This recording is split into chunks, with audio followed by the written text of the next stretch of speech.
On vous a menti sur Jésus. Il a été adoré et il n'a jamais dit stop.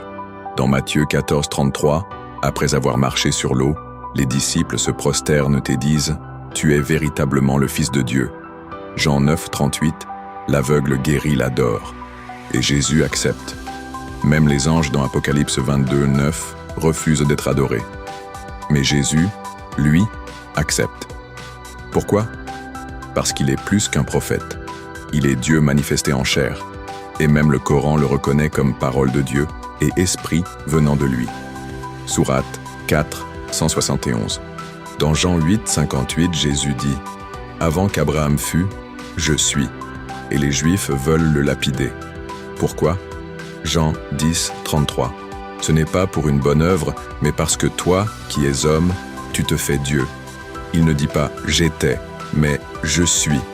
Le même nom révélé à Moïse dans Exode 3, 14. Le Coran confirme que Jésus est né d'une vierge, Sourate 19, 20, 21, sans père humain, un miracle unique qui dépasse tous les prophètes. Il parle dès le berceau, Sourate 19, 29, 30, et dit « Je suis le serviteur d'Allah, il m'a donné le livre ».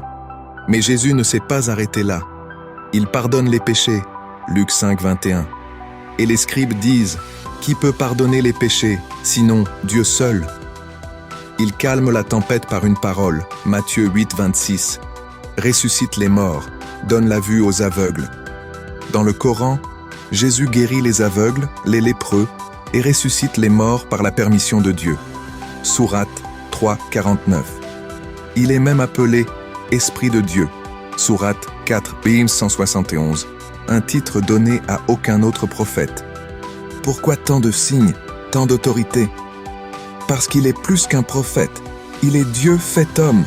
Dans Apocalypse 1, 8, Jésus dit « Je suis l'alpha et l'oméga, le commencement et la fin, le Tout-Puissant ». Jean 1, 1. Au commencement était la parole était avec Dieu, et la parole était Dieu. Et le Coran l'appelle aussi « Kalimatu Allah », la parole de Dieu. Il reviendra juger les vivants et les morts.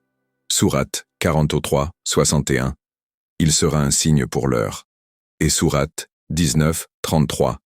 Que la paix soit sur moi le jour de ma naissance, de ma mort, et le jour où je serai ressuscité. Aucun autre prophète n'est décrit de cette manière. Lui seul revient pour juger. Thomas, l'un de ses disciples, s'exclame dans Jean 20, 28 « Mon Seigneur et mon Dieu ». Et Jésus ne le reprend pas. Dans Hébreux 1, 8, Dieu le Père dit au sujet du Fils « Ton trône, ô Dieu, est éternel ». Tite 2, 13 parle de Jésus comme « notre grand Dieu et Sauveur ». Même Satan reconnaît que Jésus est le Saint de Dieu. Marc 1, 24. Il est reconnu dans le ciel, sur la terre, et même en enfer. Philippiens 2, 10, 11. Tout genou fléchira, toute langue confessera que Jésus-Christ est Seigneur. Alors soyons clairs, ce ne sont pas ses disciples qui ont inventé sa divinité. C'est Jésus lui-même qui l'a affirmé, vécu, démontré. Il a accepté l'adoration, exercé les attributs de Dieu, annoncé son retour en gloire. Et les Écritures, Bible et Coran, convergent. Il est la parole de Dieu, le Messie, le juge de la fin des temps. Il ne laisse aucun doute. Tu doutes encore ? Regarde les signes. Lis, analyse, réfléchis et ouvre ton cœur à la vérité. Tu as des questions plus profondes ?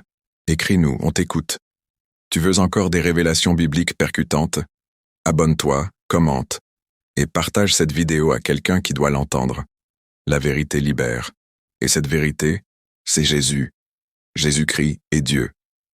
Clair, puissant, biblique. Il revient. Prépare-toi. Que le Saint-Esprit éclaire ton cœur. À très vite pour une autre révélation. Tu n'as encore rien vu.